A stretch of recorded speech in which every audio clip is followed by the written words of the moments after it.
Hello everyone, welcome to my YouTube channel. तो आपके बहुत सारे सवाल आते रहते हैं कि एचपीयू ने जो एक एडवर्टाइजमेंट 2020 में निकाली थी और नॉन टीचिंग की ये वैकेंसी थी, तो इनका क्या होगा और कब हमें जो है इनके एग्ज़ाम देखने को मिलेंगे, जिसमें कि अलग अलग वैकेंसीज़ थी और 2 बार वो ऑलरेडी एडवर्टाइज़ हो चुकी हैं और तीसरी बार आपको उनकी एडवर्टाइजमेंट देखने को मिल सकती है। यहाँ पे समिति ने मांग उठाई है क्योंकि एचपीयू ने 300 जो टीचिंग स्टाफ की वैकेंसी निकाली थी वो मतलब ऑलमोस्ट कंप्लीट हो चुकी है, लेकिन जो नॉन टीचिंग वैकेंसी थी जिसमें कि 274 वैकेंसी थी, फिर उसमें एमओ की थी, जेई इलेक्ट्रिकल की थी, जेई सिविल की थी, उसके अलावा जेओआईटी की थी, अलग अलग वैकेंसीज थी। तो उसकी एडवर्टाइजमेंट भी आप डाउनलोड करके देख सकते हो। वैसे तो जिन्होंने फॉर्म फिल किए होंगे उनको तो पता होगा, और 2 बार उनकी एडवर्टाइजमेंट निकल चुकी है।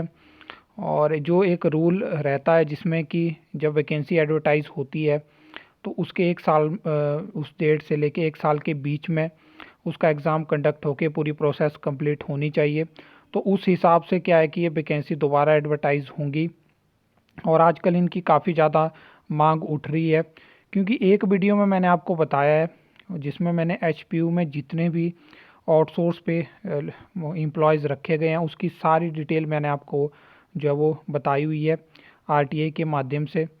तो अगर आपने वो वीडियो नहीं देखी है तो आप सर्च करके उसको ज़रूर देख लेना, या उसका लिंक भी मैं आपको प्रोवाइड करवा दूंगा। तो वहाँ पे मैंने बताया कि किस तरह से 2016 के बाद जो है वो आउटसोर्स पे काम चले हुए हैं, और बाद में क्या इनको लगा 2020 में जब प्रेशर बना था कि हमें जो है वो रेगुलर इसमें भर्ती करवानी होगी, लेकिन फिर से वो भर्तियां लटक गई और एडवर्टाइजमेंट 2 बार निकल के तीसरी बार दोबारा देखने को मिलेगी।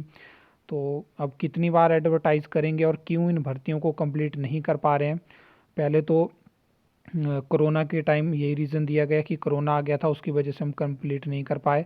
लेकिन अब देखते हैं कि जब इसकी एडवर्टाइजमेंट आएगी या डायरेक्ट ही शेड्यूल को निकाल देते हैं, ये फिक्स अभी कुछ नहीं है क्योंकि एचपीयू की तरफ से कोई ऑफिशियल नोटिफिकेशन नहीं आई हुई है। तो ये चीज़ें हैं।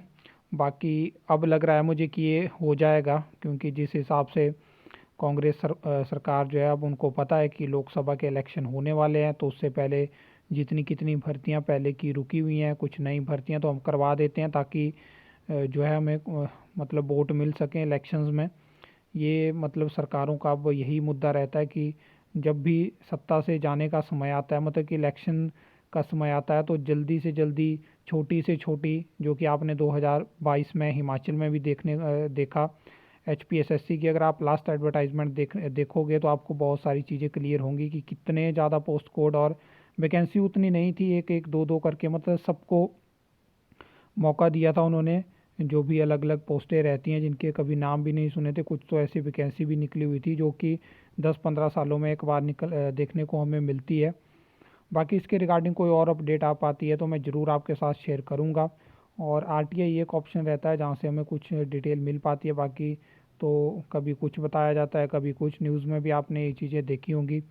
आई होप आपको ये वीडियो अच्छी लगी होगी, इन्फॉर्मेटिव लगी होगी। तो वीडियो को लाइक कमेंट शेयर कर सकते हो, चैनल को सब्सक्राइब कर सकते हो फर्दर न्यू अपडेट्स के लिए।